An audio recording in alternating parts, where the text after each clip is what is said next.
Esse episódio merece uma abertura especial porque eu quero muito que você assista. A Pamela Magalhães é psicóloga, tem mais de 1.200.000 seguidores que seguem suas dicas diárias no Instagram para ter uma vida amorosa muito melhor. Um papo muito bacana que eu tenho certeza que você vai curtir.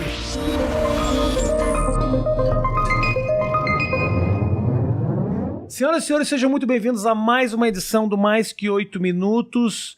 Hoje nós vamos falar de relacionamento, nós vamos falar de fracasso amoroso, Matheus. Nós já vivemos muitos. Não a Pamela Magalhães. Porque a pessoa que é terapeuta e sabe disso não tem como fracassar nas relações, Matheus. Sabe os caminhos, né? Com certeza. Tudo bom? Primeiro que essa certeza aí não sei muito, não. Não tem como.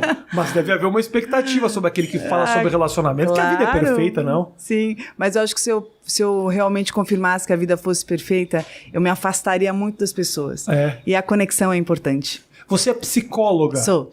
E me fala uma coisa, eu vi muita coisa tua na internet falando sobre relacionamento e eu queria começar o nosso papo. Eu tenho muitas perguntas para te fazer. Porque eu sou um cara muito mal resolvido. Então eu tenho muita coisa pra te perguntar e muita coisa que eu preciso saber. E quero saber. E eu vi um vídeo teu que eu gostei muito, que falava sobre o fim. Eu queria começar o nosso papo sobre o fim. Começar pelo fim. Começar pelo fim. Fim de relacionamento sempre é muito sofrido. Normalmente é muito sofrido, né? E eu já ouvi muito esse papo de que sofre mais aquele que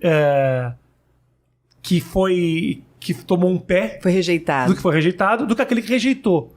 Eu vou te falar que pessoalmente pra mim não é verdade. Muitas vezes tomar a decisão de acabar um relacionamento é muito sofrido também. Claro. Quem sofre mais em fim de relacionamento? Eu acho que não tem competição de quem sofre mais. Acho que o sofrimento é particular, intransferível. Eu acho que muitas vezes algumas pessoas começam esse término um pouco antes e vão elaborando. Uhum. Outras pessoas são pegas de surpresa. As pessoas às vezes focam muito na pessoa do relacionamento, mas existe todo um contexto. Tem filhos, tem familiares, sim, tem estrutura, tem casa, tem bens, tem planos. Então, às vezes eu não tô mais afim daquela pessoa, mas caramba, eu apostei nisso. Uhum. Eu queria que desse certo, eu queria que tivesse funcionado. É muito investimento, né? Nossa, então tem sentimento de culpa que envolve, tem uma sensação de fracasso, tem frustração. Acho que tanto para aquele que de repente já estava ali desencanando, né, e dá o gatilho, puxa o gatilho, sim, como aquele também que aí tem outras comorbidades, né? A sensação de rejeição, o sentimento de inferioridade, de não ser bom o bastante, o que falta em mim, de buscar defeitos em si. Então eu acho que não dá para medir dor que não é nossa, né? É muito difícil, né? Pelo menos assim, vou te falar pessoalmente, no final das minhas relações, eu fico fragilizadaço, assim, sabe? De um jeito... Aliás, todas as vezes que eu busquei terapia na minha vida foi pra tratar disso, assim. Pra não encher o saco dos amigos, né? Porque senão você vira um negócio que... Qualquer coisa, o cara só fala disso, o cara só fala... Pelo menos você escolhe uma pessoa pra falar, eu vou despejar todos os meus problemas em você. Vou ser chato, vou pagar pra ser chato, basicamente. Mas existe alguma chave ou alguma dica para quem nesse momento, por exemplo, está saindo de um relacionamento? Qual é a melhor maneira dessa pessoa se fortalecer e levantar a cabeça? Eu acho que é não se cobrar. Términos doem. E faz parte um processo de luto, uma elaboração. Então, todos os sentimentos pertinentes você vai ter que passar. Então, eu vejo que a sociedade se incomoda muito, né? Ai, não chora. Você é uma mulher tão bonita, você é um cara tão legal, você vai encontrar uma pessoa incrível. E às vezes a última coisa que você quer naquele momento é encontrar alguém incrível. Você quer se encontrar, você quer se refazer. Então, viver tua raiva, tua tristeza, sua dor, suas negociações internas, tentativa de voltar, acha que vai voltar, que dá certo, acredita, tenta. Né, eu acho que é o momento de, assim, respeite os seus sentimentos. Quanto mais você quiser abafar, sentimento é um troço complicado. Quanto mais você quer fugir dele, mais ele te cerca. Então, viva as emoções que estiverem aí, manifestas, latentes em você, se permita, e aí depois, aí você vê o que dá. Tá mais fortalecido? Vai conhecer alguém. Não quero conhecer, quero fazer uma viagem, quero ficar comigo mesmo, decidi que, caramba, quero ficar um tempo aí, quero um ano sabático.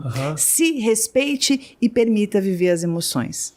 Quando você fala faça o que te dá na telha, basicamente, né? Pra te deixar feliz. Isso inclui tentar voltar com a pessoa também? Eu acho que se você... As pessoas às vezes me procuram, e como você falou, quando termina, né? Faz parte mesmo. O homem também é muito assim. Porque o homem, ele precisa estar sangrando, né? Pra ele vir. Tudo bem. E dali começa-se uma história muito legal terapêutica, né? Porque aí o cara descobre que tem uma série de outras questões. Exatamente. A caixa de Pandora, né? Ele vai entendendo assim, caramba...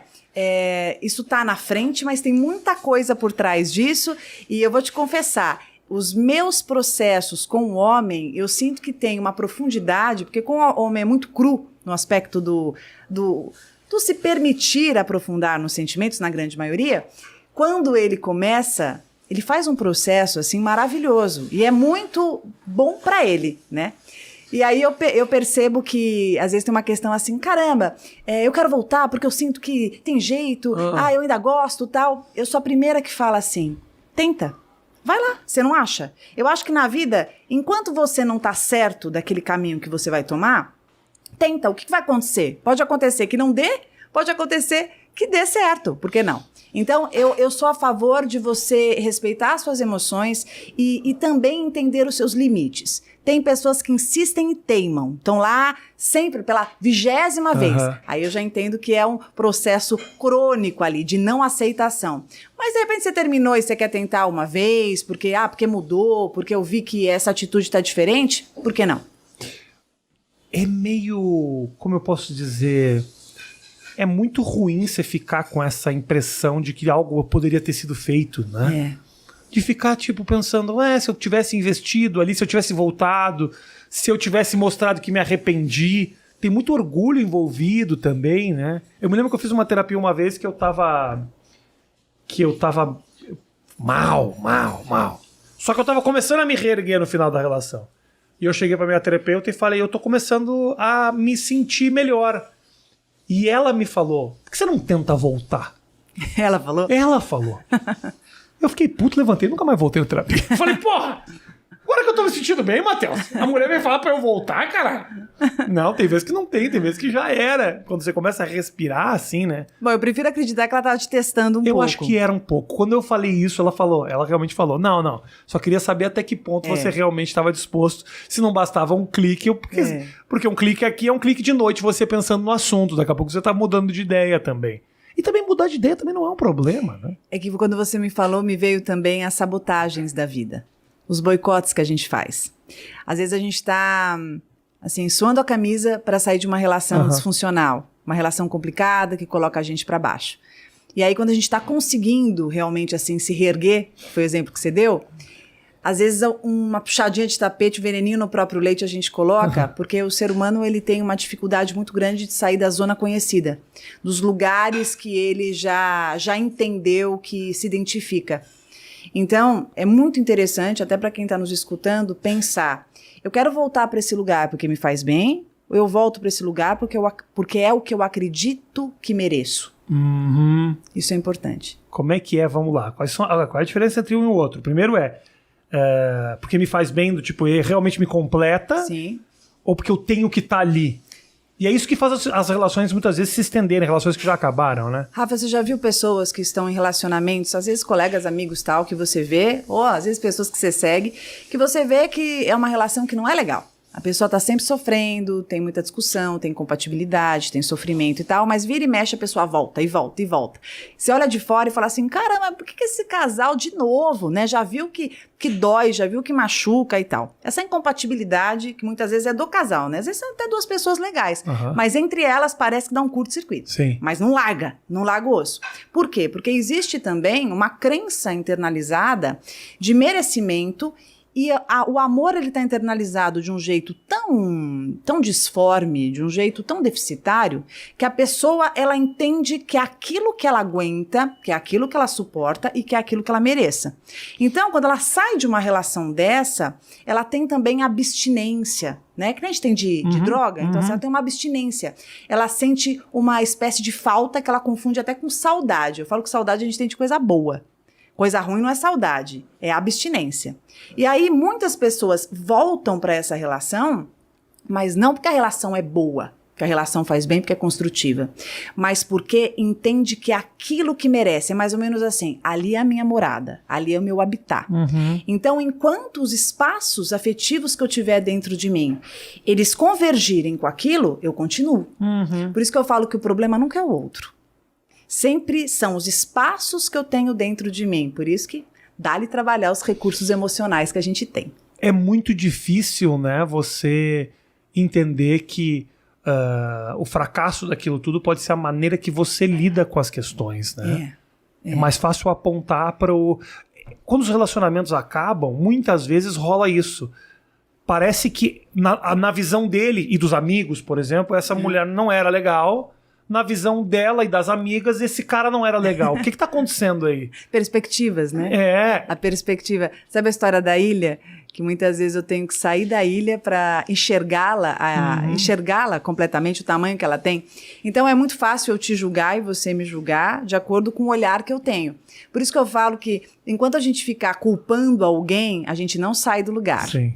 Então tem um alívio imediato. Ah, ele era isso, que raiva, que não prestava, tal. Tá bom, pode até ser que não prestava, mas se eu não consertar algumas coisas aqui dentro, eu vou ficar trocando 6 por meia dúzia minha vida inteira. Eu tenho certeza que tem muita gente que está nos escutando e que fica pulando de galho em galho e aí começa a colocar a culpa em Deus, no karma, no dedo podre. Ah, sei lá, não sei porque isso acontece comigo, Deus me esqueceu e tal. Quando, na verdade, precisa se reconfigurar aqui dentro os recursos. Por isso que eu falo muito do merecimento. O merecimento está muito interligado com aquilo que eu acredito que caiba na minha vida.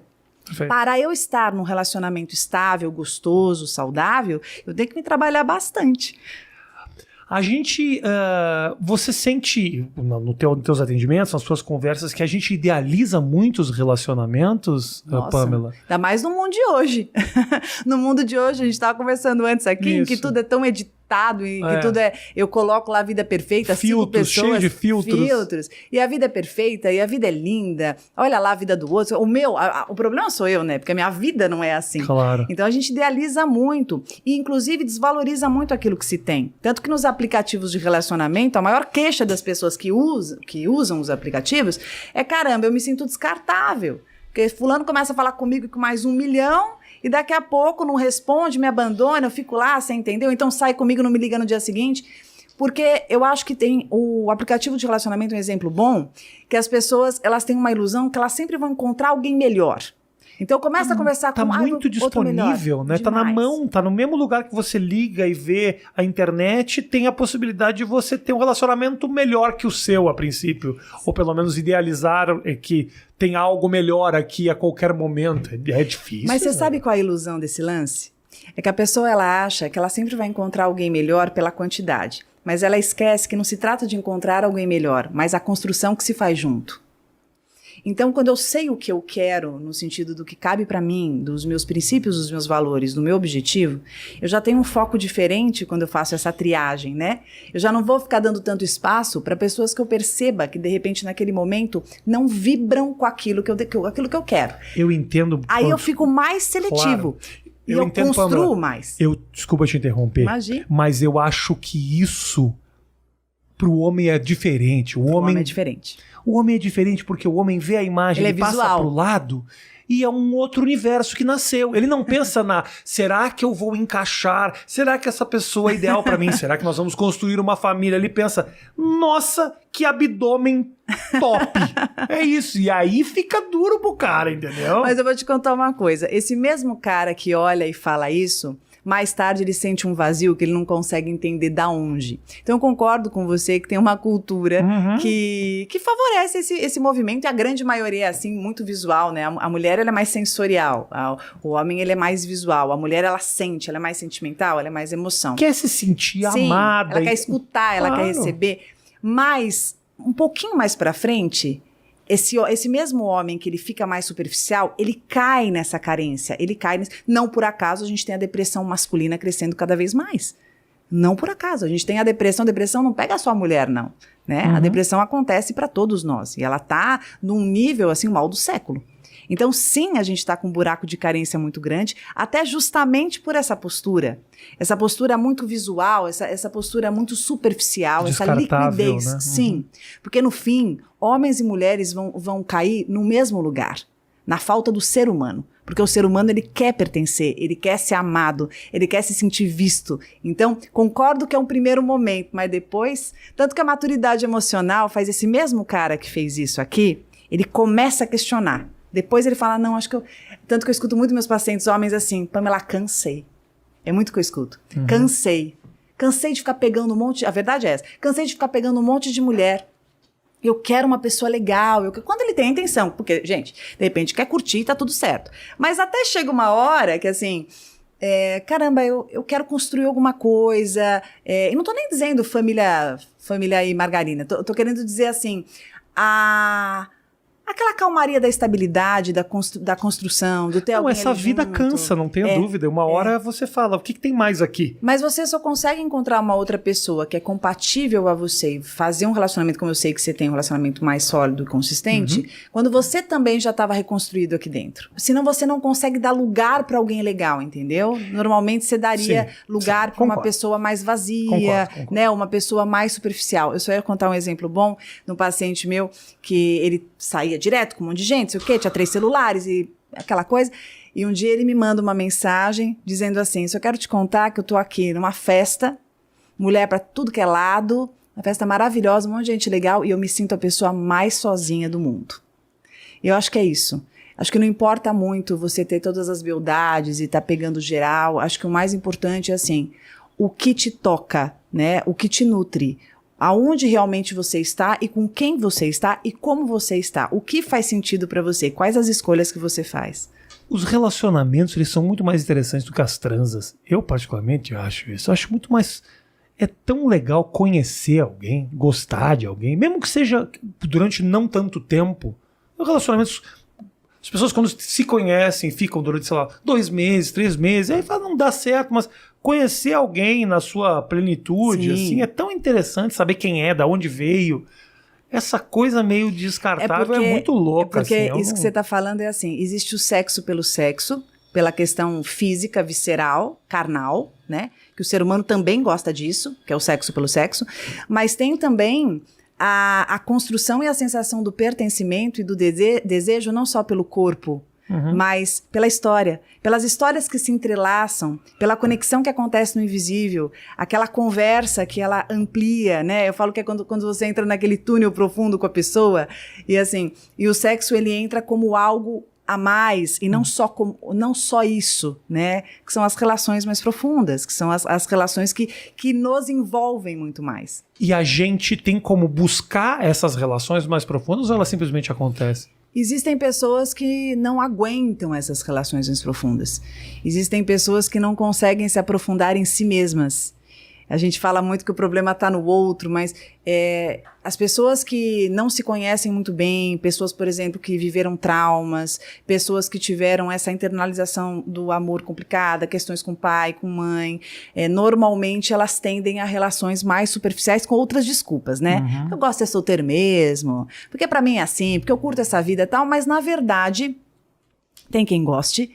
Mas eu acho muito difícil alguém que fique assim a vida inteira. Normalmente são pessoas que têm muitas dificuldades, que têm medos, que têm questões aí, que viveram e que não foram trabalhadas. Mas com certeza, para você aprofundar a relação, você precisa vencer grandes medos dentro de si. A entrega, né, a vulnerabilidade para o ser humano é de uma coragem absurda.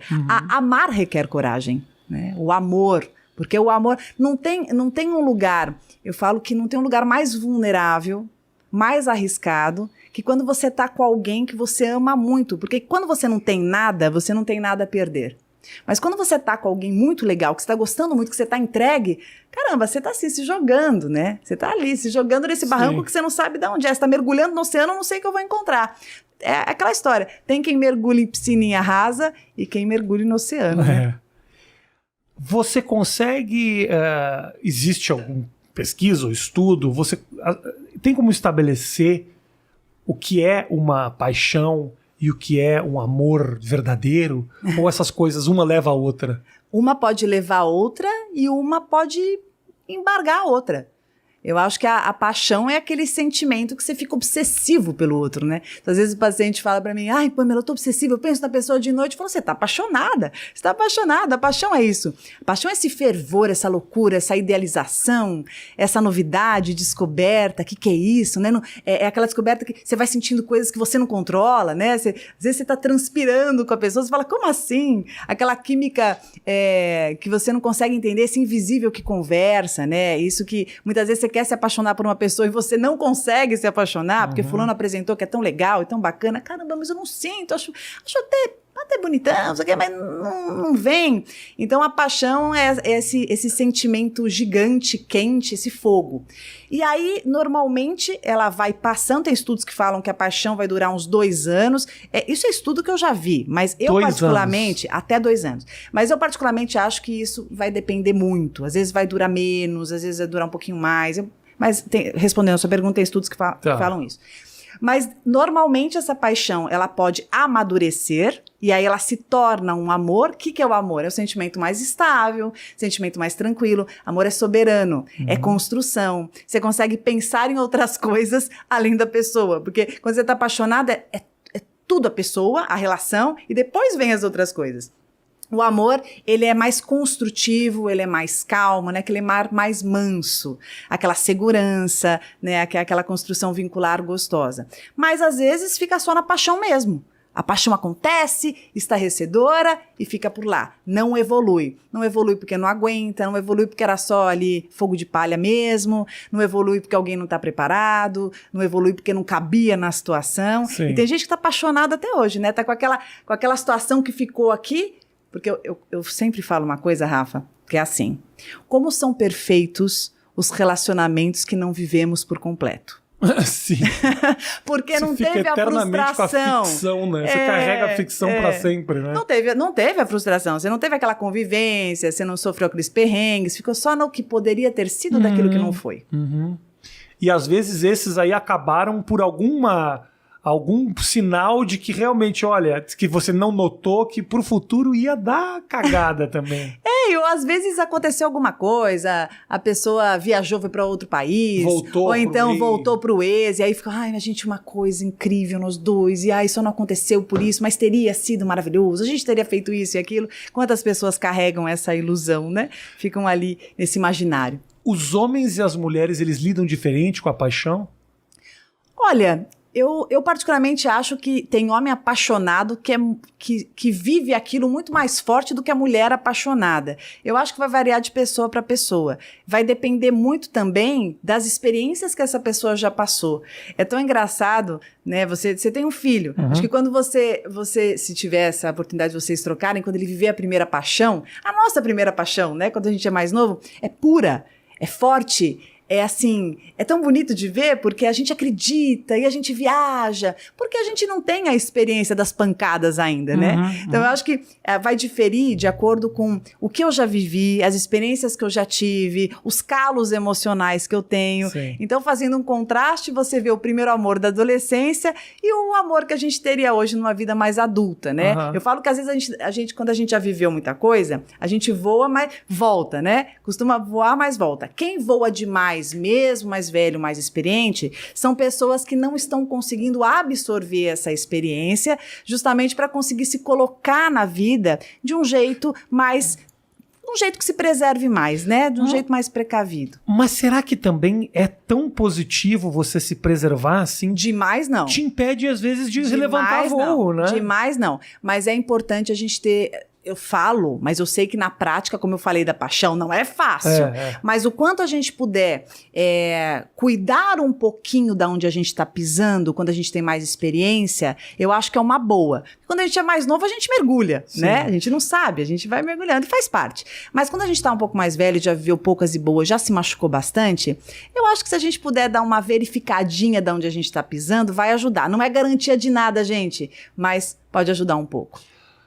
Por que a gente, Pamela, dá tanto valor para as palavras dentro de um relacionamento? Entendeu? Por exemplo, tem marcos importantes, que são marcos que não estão definidos, não existe um dogma, não existe uma lei, né, que diga que falar eu gosto de você tem um valor nota 3, que o eu te adoro tem um valor nota 6, o eu te amo é tipo tudo. Caramba. Mas por que a gente considera esses marcos importantes dentro de um relacionamento? Eu acho que... Porque tem isso, né? Não tem um pouco? Nossa, claro que tem. Eu lembro da minha época de adolescência, tinha aliança, que eu já estava namorando há tanto. Aliança Como não me dá uma aliança de compromisso? Né? Eu quero essa aliança. Então, acho que tem algumas convenções sociais que, querendo ou não, né, por mais moderninho que a gente seja, a gente a gente se apega um pouco a isso, né? Então, ficamos de olho, né? Ah, só fala que gosta de mim, só eu falo que te amo, não falou que me ama ainda, a gente tá tanto tempo. Eu acho que são alguns elementos mais concretos que nessa relação tão invisível, né? Porque é aquela história, ele fala pra mim o que sente, eu falo o que eu sinto, mas será que ele fala tudo? Será que a gente fala tudo? Então tem um invisível também que transita, que a gente não controla, e todo mundo que tá numa relação, e quanto mais você gosta, mais vulnerável você se sente, mais receio você tem de se estrepar, né? Você não quer se prejudicar, você não quer se machucar. Então é como se fossem alguns fatores que dessem alguma pseudo-segurança, que a gente sabe que é ilusório, porque tem um monte de gente que fala que ama loucamente, mas que não é nada disso, e tem gente que não fala, não consegue, mas que ama de outras formas. Não por acaso tem o livro 5 Linguagens do Amor, que eu acho lindo, que ele vai contar as formas que a gente tem de demonstrar o amor, a maneira que a gente demonstra esse carinho, que não, nem sei, às vezes eu não falo eu te amo, mas eu tenho outras atitudes que mostrem isso. Mas eu acho que são convenções que a gente precisa se apegar para talvez ter um pseudo-controle daquilo que a gente sabe que não vai ter nunca. Ah, você acha que tem a ver um pouco com controle? Acho, porque quando a gente começa a gostar, uma coisa é quando você não gosta de alguém, tô ficando, tô tranquilo, tô nem aí e tal. Mas quando você começa a gostar, você já começa a se preocupar da autopreservação, você já quer saber. Aonde nós estamos? Será? Mas será que gosta mesmo? Mas nunca falou isso, mas não me levou pra conhecer o apartamento. Mas não me apresentou pro irmão, não me apresentou pra mãe. A gente já tá 6 meses juntos e tal. Então, isso vem, acho que, do medo de se estrepar. Do medo de se machucar, do medo de se frustrar. É que as palavras também, elas marcam sentimentos, né? E às vezes falar essas palavras de maneira precipitada e não demonstrar em ações pode gerar uma informação muito confusa. Dúbia, né? O cara fala que gosta, mas ao mesmo tempo não tá exclusivo. O cara falar, estamos juntos, mas ao mesmo tempo não te peço em namoro. Te adoro, vem aqui pra minha casa, mas então assim, é louco, né? Como a comunicação... Às vezes não deixar essa comunicação claro também é muito providencial. É tipo, não vou falar também que é pra si eu saber que eu posso tô tateando o mundo ao meu redor, assim, né? E tem gente também que não fala o que sente, fala o que o outro quer ouvir. Porque não quer conflito, porque não quer dor de cabeça. Então nem todo mundo é tão franco naquilo que diz. A comunicação, eu falo que ela tem os seus mistérios, né? Tem as suas arestas. Por isso que eu digo assim, mais do que o outro fala, perceba o que ele faz. Eu estava atendendo uma paciente ontem, eu disse isso a ela. Eu falei, você tá me dizendo tudo que ele falou, porque essa geração traz muito o que falou, né? O que escreveu e mostra o print e tal. Muito. Eu falo, tá bom, eu já li, eu já entendi. Mas na história que você me conta, o que ele escreve não condiz com as atitudes. Aí ele olhou para mim assim, por quê? Eu falei assim, porque eu, por exemplo, tô lendo no comportamento dele medo. Ela olhou pra mim, medo? Eu falei, você não tá me falando que saiu do cinema, saiu correndo, te deixou rápido em casa, não ficou, depois falou, foi maravilhoso estar com você? Não é um pouco complicado? Não é uma dupla mensagem? Então, mais do que o outro fala, né, o que ele faz. Porque nada é mais franco que as nossas atitudes. Nada. Se nós conseguirmos ler as atitudes e o invisível daquilo que a gente sente, a gente vai conseguir compreender muito melhor a nós mesmos e ao outro. Mais importante até mesmo do que a gente ouve ou do que a gente lê. É mais interessante. Isso é verdade, né? Às vezes a gente tem tantos textos, tantas fotos, tantas memórias, que você constrói ficções a partir de mensagens, né? Isso. Você nunca teve, por exemplo, um amigo mesmo, não quis dizer amigo, algum conhecido que você sente que não vai muito com a tua cara, Mas Oi? ele fala assim... Nunca, imagina! Que isso, Pamela? Mas aí você vê ele fala, não, eu gosto do Rafinha. Não, eu curto o Rafinha. Então, assim, nem tudo que os outros falam é o que sentem. Mas a gente sente o invisível. E é muito importante considerar. Claro que tem as nossas persecutoriedades, tem as nossas questões. Às vezes a gente dá uma inflamada na nossa percepção. Mas eu gosto muito de sentir o invisível. Porque todos nós temos o nosso sexto sentido. E considerar isso é muito importante. Porque na relação, voltando no relacionamento, a gente tem um desejo de que dê certo muito grande. Né? Muitas vezes eu quero tanto que dê certo, quero tanto que eu fico só na minha sensação, no meu desejo, e esqueço de considerar o que realmente esteja acontecendo. Por que a gente trai? O motivo que o homem trai por convenção é diferente do motivo que a mulher trai? Ou não? Olha, eu acho Cada um, obviamente os indivíduos são indivíduos, né? Mas se você pegar num geral, olha, o motivo... Eu ouço muito essa Tem uma semana pra gente falar isso aí?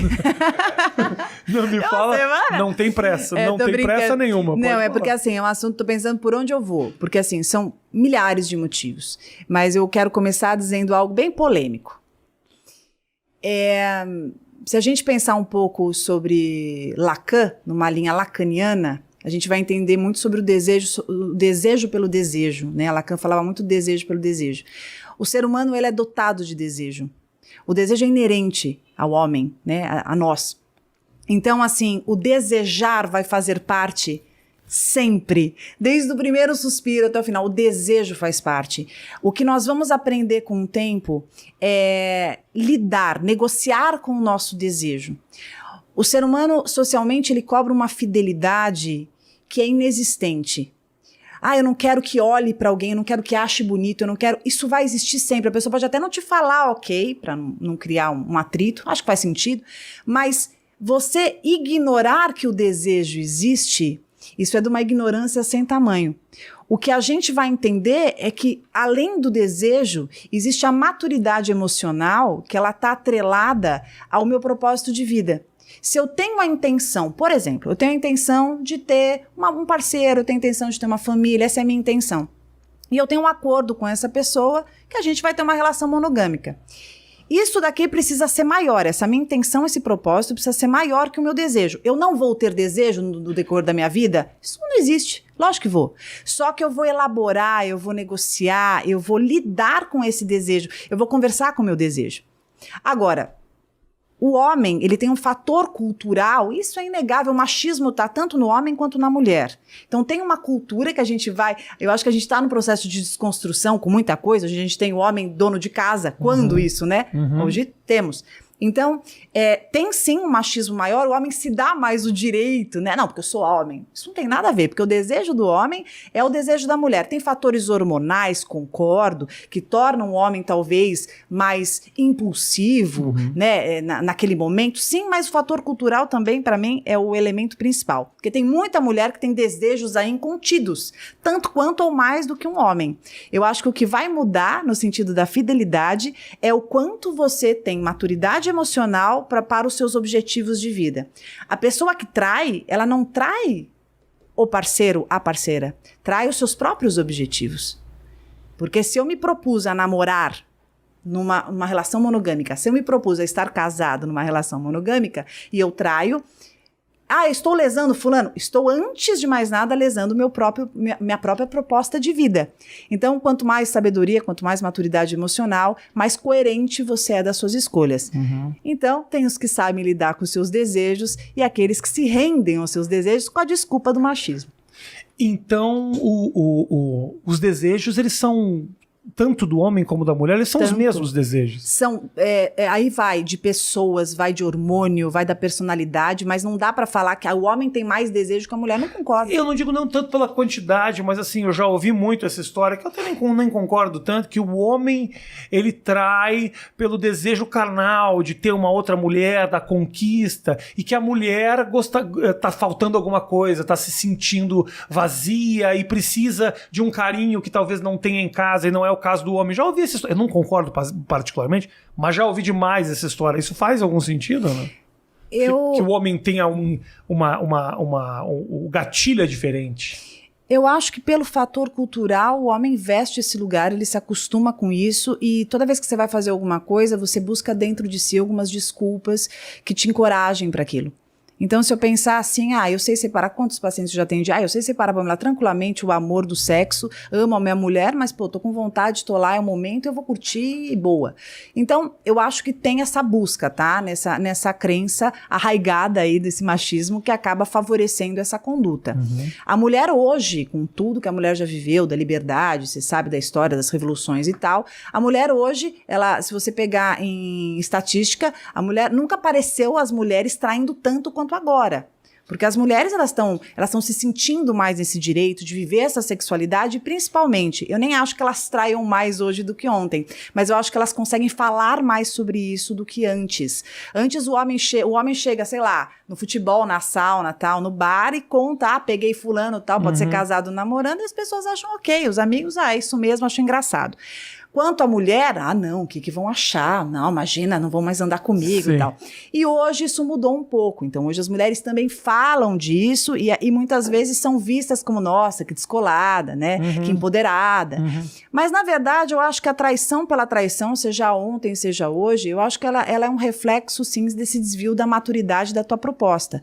Claro que os motivos de você puxar o gatilho e trair, eles vão sim se encontrar com o que você falou. Um vazio existencial, uma carência, uma necessidade de autoafirmação, porque eu quero me vingar, porque eu quero mostrar o quanto eu posso, porque eu tenho esse desejo, porque minha mulher não transa como essa pessoa transa em casa. Às vezes mostrar pra mim mesmo que eu ainda posso. Né? Sim, o Flávio Gicovati tem um vídeo no YouTube que eu gosto muito, que é sobre a possibilidade de ter dois amores, que ele trazia umas questões e discutia. E aí ele fala assim, é muito comum a pessoa, às vezes, ter dois relacionamentos. Um que tem a segurança e o outro que ele tem a sexualidade, a liberdade sexual.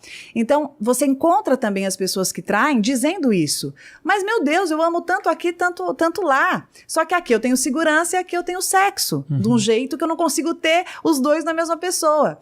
Então, eu acho que quando a gente não consegue ter os dois na mesma pessoa, é a nossa pessoa que precisa ser consultada, né? Sim. Como será que eu estou me portando nas relações? A pergunta que eu faço para esses meus pacientes que chegam com essa questão é, e você? Você se permite amar a mesma pessoa que você pode ter essas loucuras, essas aventuras que você tem na cama? Você se permite? Porque às vezes a própria pessoa não se permite, né? A própria pessoa tem uma internalização de crenças e de pensamentos que ela precisa diferenciar, ela precisa distinguir esses ambientes. Sim, eu entendo. É difícil, Pamela, ou talvez não seja, não sei, quando você fala de ter loucuras com a mesma pessoa dentro de um relacionamento. Me parece meio quase uma ficção isso, assim. Eu posso estar completamente enganado, mas assim... Porque o que a gente vê com muita frequência é o passar do tempo estragar o tesão, o desejo. É possível realmente você reconstruir isso com a mesma pessoa depois de 15, 20 anos? Ou é coisa de programa de televisão isso? Bom, vou começar citando um livro muito bom para quem está nos ouvindo, que é da Esther Perel, que chama Sexo no Cativeiro, que é um livro muito legal. Que horror! Né? Muito legal. Pode acreditar, o livro é o máximo, você vai gostar. Esse livro, ele fala muito sobre o que eu vou dizer agora. Quando você pensa sobre a estabilidade relacional, ela é um contraponto, é um paradoxo do que a gente pensa do tesão. O que é o tesão? O tesão é o novo. É o desejo, eu me sentir desejado, eu querer ser novidade para o outro ser novidade para mim, são descobertas, eu quero agradar, eu quero surpreender, eu quero causar, tem um imaginário, né? Tem ali um invisível, né? De personagens que a gente também acaba assumindo com aquela pessoa e tal. Então, quando você está na estabilidade, naquele maré manso, na vida cotidiana, nas contas para pagar, no estresse da criança, da família, ou do dia a dia mesmo, né? Do xixi da porta aberta, né? Da cólica menstrual, enfim, de tudo que a gente vive quando a gente está numa relação ali do casal e família, isso quebra muito, né? Não combina com tesão. Não combina com aquela loucura que tinha quando existia essa paixão, esse tesão. Então, o desafio dessa construção é como que eu vou encontrar na estabilidade a manutenção do mistério relacional. Então, o maior desafio do ser humano, nesse sentido, é conseguir construir ou mesmo criar situações dentro da relação estável com aquela pessoa que gosta, porque uma das maiores questões que aparecem é assim, eu amo a minha mulher, eu amo o cara que eu tô, mas tá acabando o tesão. A gente já não consegue ter aquele momento, virou um troço mecânico, ficou uma coisa esporádica. Então é como eu construo ali dentro, momentos que eu crie, fugas que eu faça, viagens do nada, e noites que a gente tire, assim, e dê uma pirada, ou vá para um lugar, se permita resgatar muito do que nós fazíamos lá atrás, que era muito legal. Sei lá, se lá no começo do namoro vocês ficavam no drive-in, sei lá, no carro e tal, por que não em algum momento fazer isso? Ah, mas agora fica estranho. Você não vai já direto para aquilo se o negócio estiver muito morno e morto. Mas você vai pegando um horário para jantar, um horário para estar junto, daqui a pouco faz uma atividade que vocês troquem, que vai resgatando a cumplicidade, e depois que, por que não, um momento no carro que vocês possam reviver alguma coisa dessa. Eu acho que o maior desafio é esse resgate de construções pontuais que vai inovar essa rotina. Porque senão a gente está fadado a esse lugar. Todo mundo, né? Isso não é pontual. Todo mundo. É o lugar que, a princípio, tudo se encaminha. Sim. Se você não lutar contra... Se você não tiver criatividade e se você não perceber esta verdade, e você também for buscar, de repente, então vou ter um amante, isso vai resolver...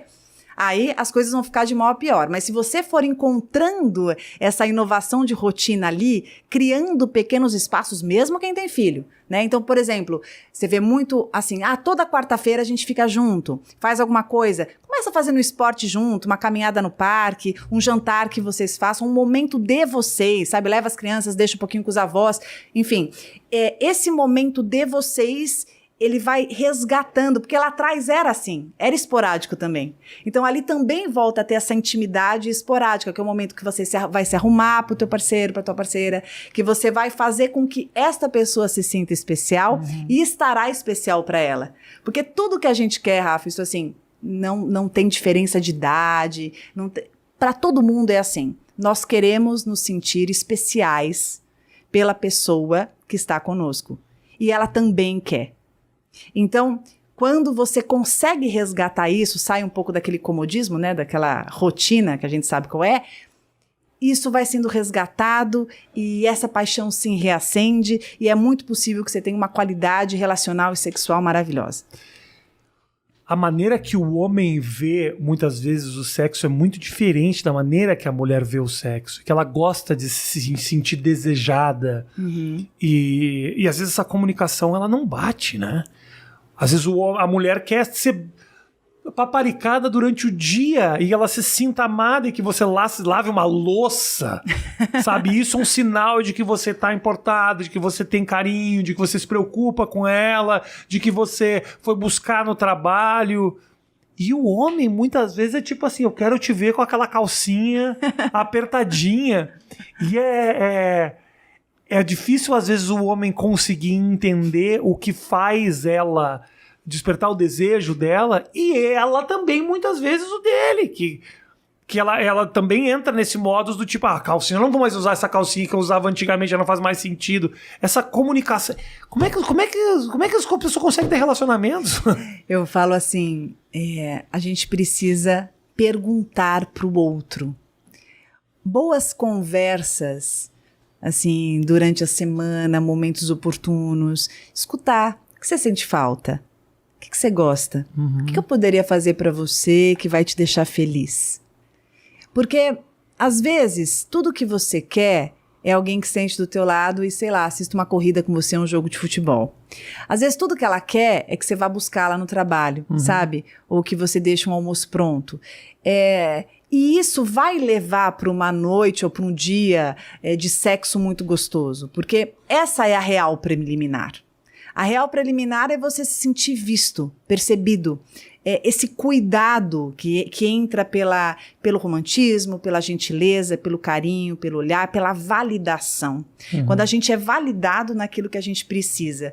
Às vezes você ir para aquele lugar ou você virar para a pessoa e falar assim, puta, que legal esse trabalho que você fez. Nossa, isso é gigante, né? Então, o lance da calcinha depois, o sei lá o quê, da performance, isso vai ser uma consequência desse investimento. Ela vai colocar a calcinha que você quer se você olhar para ela e se você perceber o que ela tanto precisa para se sentir mais motivada. Pra se sentir mais... Pelo amor de Deus, mano. Facilita. Não dá, não. Tem uma pílula aí, o negócio, pô. Cara, eu entendo. Olha, sabe por que não dá trabalho? Porque no final é uma coisa tão gostosa, é uma harmonia tão grande, porque assim como ela precisa, você também precisa. Claro, né? claro. Aqui, essa outra parte é só a finalização. Claro. Não, sem dúvida. É que às vezes a gente, o ser humano, não tô querendo arranjar desculpa a não fazer isso, não é isso? Sim. Mas eu tô falando, às vezes a gente entra numa rotina tão pesada e as coisas, eu tenho que fazer certas coisas, eu entrego. Às vezes uma rotina egocêntrica, que você só pensa no teu bem, na tua evolução profissional, você tá pensando em você, e às vezes você chega em casa achando que, o meu prêmio vai ser ter uma noite maravilhosa. Que às vezes você não se dá conta de que no meio do caminho você mandou uma mensagem que chegou atravessada, de que vocês brigaram por causa de uma conta que não foi paga, e isso às vezes estraga tudo. Essa coisa é muito legal, que as preliminares elas começam muito antes, às vezes até de chegar, até às vezes de se encontrar, as preliminares já começaram. E você sabe que quando você fala isso, esse exemplo foi ótimo, sei lá, um momento de trabalho pesado, que você tá exausto e tal.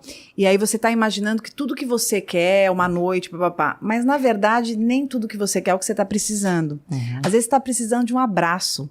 Às vezes está precisando ali de um conforto, está precisando de um colo, e depois vai chegar nesse lugar, né? Por isso que é muito legal para quem está passando por uma situação parecida, que é muito comum, né? Tá exausto no trabalho, ainda mais agora, final do ano, né? A gente tá acabado.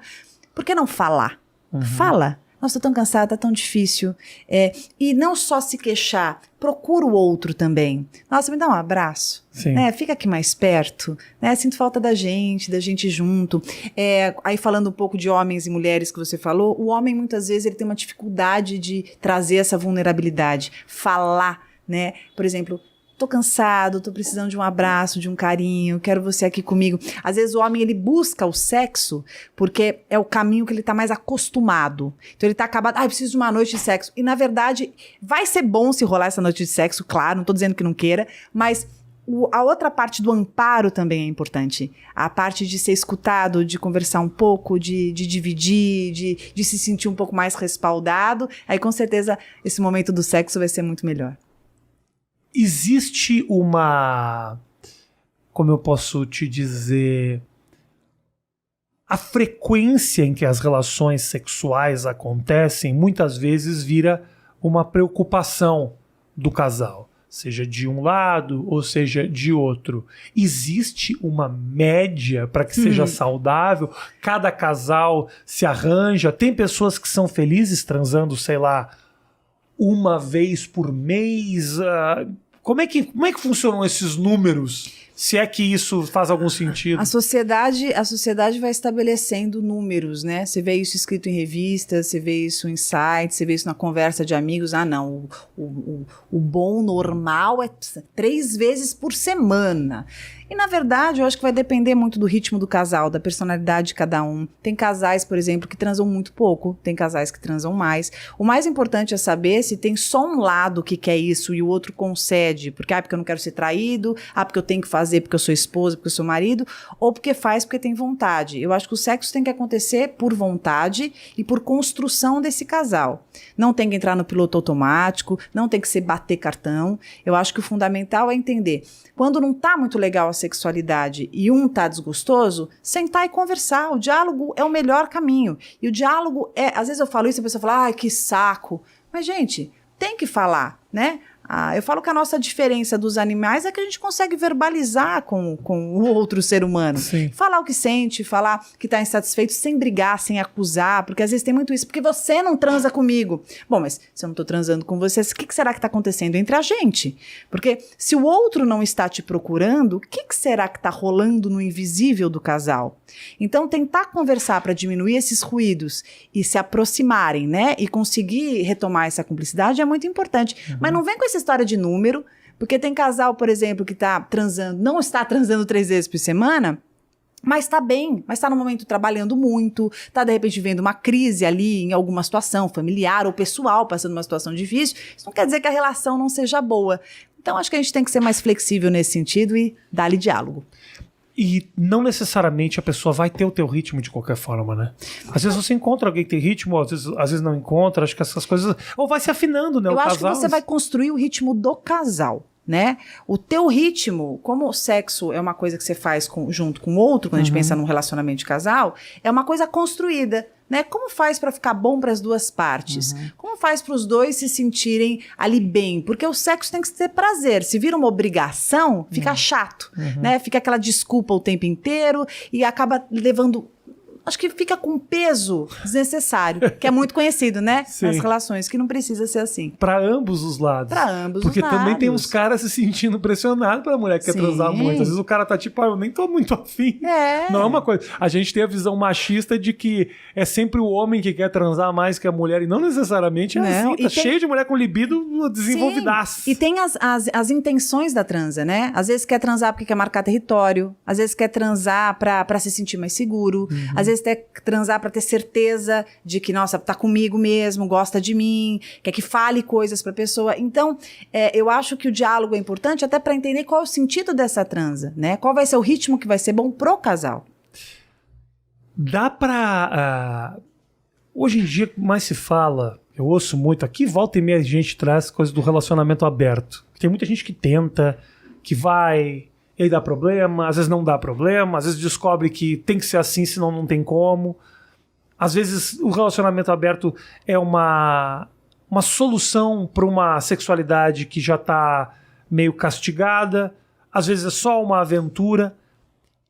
Qual é a melhor maneira de entrar nessa história, se é que existe uma maneira? Uma maneira mais segura para que não estrague um relacionamento que já está construído? Olha, vi muitas matérias já sobre trisal, sobre, enfim, relacionamento aberto, mas na minha experiência, eu vou te falar a minha experiência clínica, eu não sou contra nada, eu sou aquariana, sou psicóloga, tenho cabeça aberta, eu acho que se você vive uma situação assim e está maravilhosa, ótimo. Na minha experiência, eu não vejo isso sustentado a médio e longo prazo. O relacionamento aberto, ele pode ter uma idealização num primeiro momento, mas chega uma fase que alguns invisíveis do ser humano acabam aparecendo. Sempre tem um que fica mais enciumado, um fica mais incomodado, tem o ego, tem a vaidade. Então eu vejo sempre esses sentimentos aí aparecendo e criando muitos conflitos. Então, eu ainda não tive no consultório uma experiência de sucesso nisso, e eu até entendo, porque o ser humano ele tem muito esses invisíveis, né? A relação triangular, se a gente buscar até em Freud, né? Me lembra um pouco o complexo de Édipo. As relações triangulares, elas são complicadas. Sempre tem esses invisíveis, essas competitividades aí que acabam aparecendo. Então, relacionamento aberto, quando você não está tão envolvido, né, quando você não está tão envolvido, às vezes quando essa questão da sexualidade está tão grande, está tão inflamada, você fala, vamos fazer isso mesmo, porque isso vai resolver. Mas, Rafa, na minha experiência, a médio e longo prazo, dá muito ruído. Porque começa essa história de, então você gosta mais desse, tem um prazer com ele que não tem comigo, porque sei lá o quê, porque o corpo dela é melhor que o meu, você gosta, mas você nunca fez isso comigo, tal. É isso que eu escuto. Mas para quem vive isso, está nos escutando e tem uma experiência super legal há bastante tempo, que é importante, acho que até a gente vai mandar para você para contar pra gente, porque é muito legal receber isso. Na minha experiência, eu não tenho esses relatos como algo que sustentável, tal.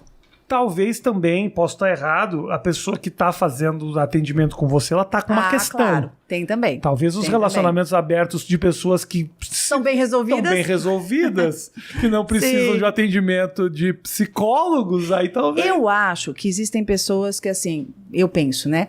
Quando não tem tanto, assim, esse apego, pessoas com uma personalidade um pouco mais solta, pessoas mais livres, pessoas que não são tão apegadas, eu acho que podem ser pessoas mais suscetíveis a essa relação. Pessoas que são mais apegadas, pessoas que têm um vínculo um pouco mais estreito, aí eu acho que a chance do ruído é maior. Existe muita fantasia em cima do relacionamento da psicóloga. Os caras acharam que essa vida é perfeita. A gente tá falando isso no lógico. começo. Mas tem mesmo. Não deixo. A gente não se estendeu, mas... Eu não permito. Eu não gosto de estar num lugar, assim, muito distante, né? Então, eu trago algumas situações, assim, para aproximar, lembrando que o meu paciente sempre vai ser o protagonista. Mas até para mostrar para ele ou para ela de que isso pode acontecer, isso acontece mais perto do que você imagina, então, de repente, eu já vivi isso, ou eu já passei uma situação assim complicada, e, Luiz, como que o psicólogo vai ter uma vida perfeita? Eu sou ser humano, caramba, então, quando você começou falando, né, certeza que teu relacionamento é perfeito, jamais, né, jamais, muitas falhas, muitas pisadas na bola, muitas frustrações, e isso me ajuda também a poder escutar, né? Então, não, nada perfeito, pelo contrário, o que eu reconheço é que eu trabalho muito a minha maturidade emocional, eu sou muito preocupada com isso e muito ocupada com isso e tento sempre ser o meu melhor. Mas tô longe de ser perfeita, tô aí trabalhando muito, duramente, para ser melhor sempre, reconhecendo. Eu acho que uma das características que eu consegui ter, junto com muito processo de terapia e a minha personalidade, é ser humilde comigo.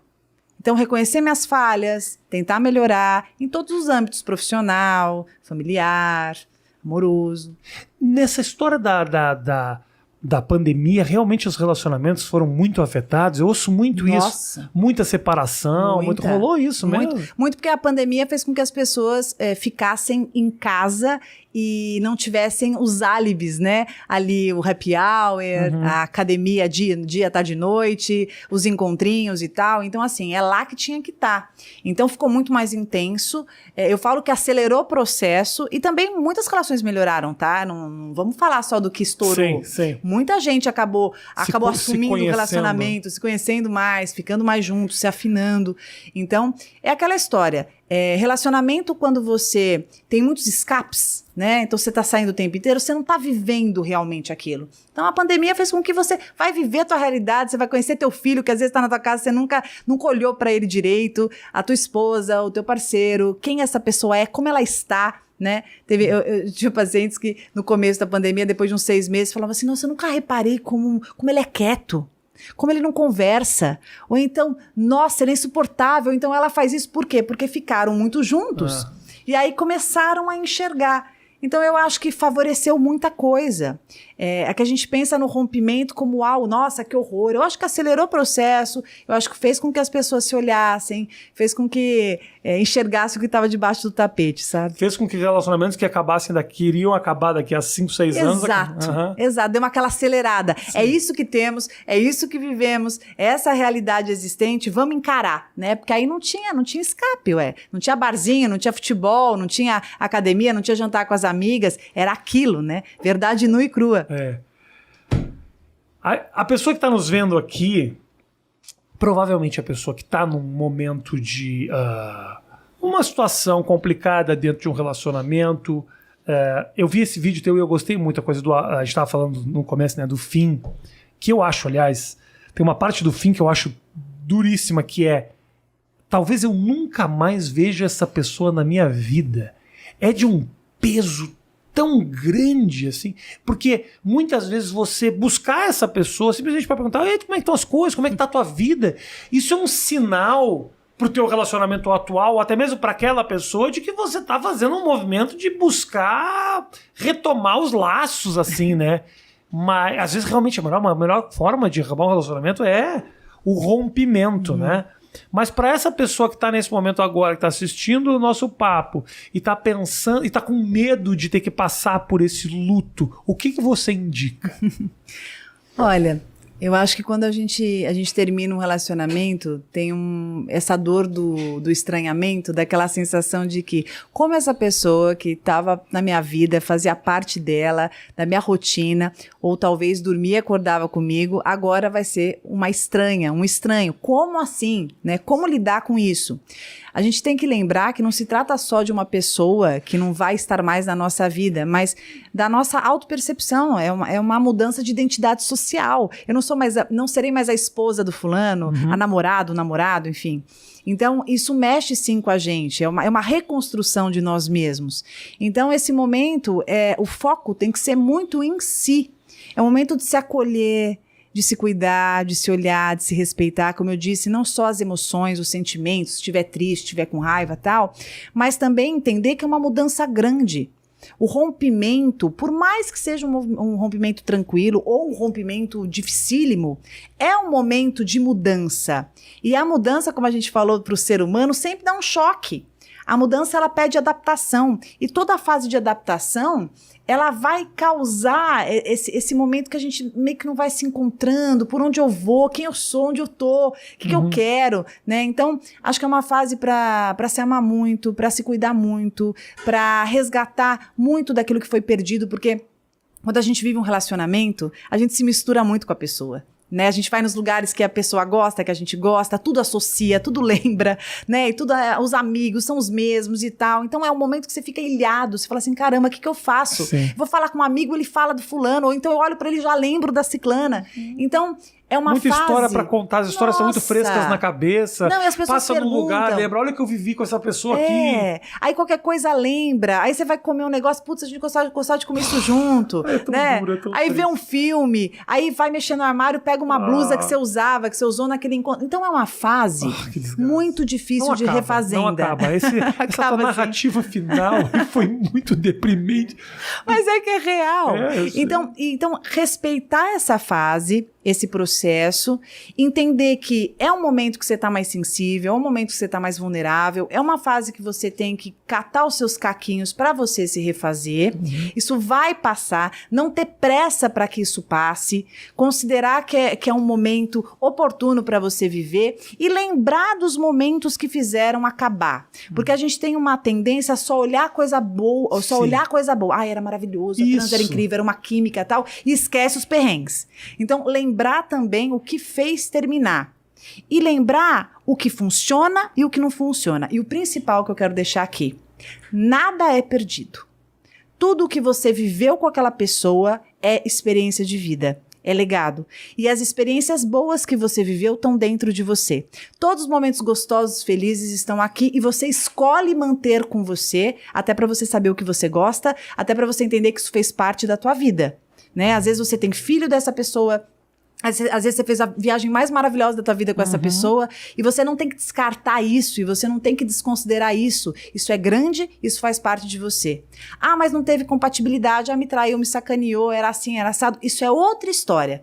E aí é um momento que a gente escolhe ficar com as lembranças boas para lembrar que isso nos alimenta, isso faz ser o que somos, porque nós somos resultado das nossas experiências, daquilo que a gente vive.